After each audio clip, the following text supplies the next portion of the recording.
Ang mabuting balita ng Panginoon ayon kay San Marcos.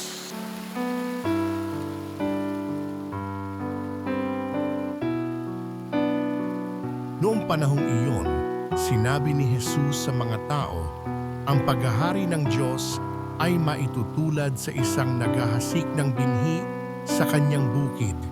Pagkatapos niyon, magpapatuloy siya sa kanyang pang-araw-araw na gawain.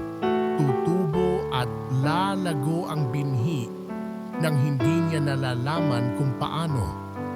Ang lupa'y siyang nagpapasibol at nagpapabunga sa mga pananim.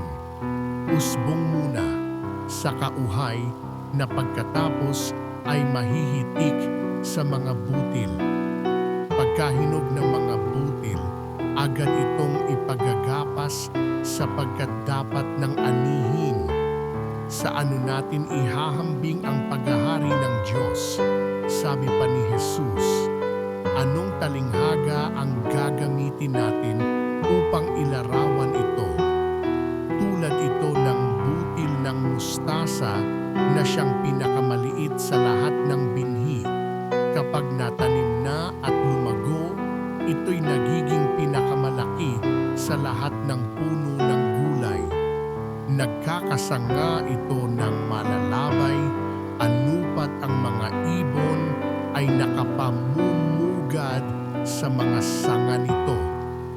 Ang salita'y ipinangaral ni Jesus sa kanila sa pamamagitan ng maraming talinghagang tulad nito, ayon sa makakaya ng kanilang pangunawa.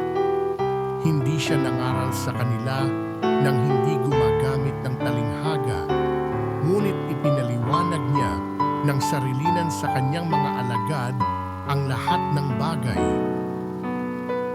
Ang mabuting balita ng Panginoon.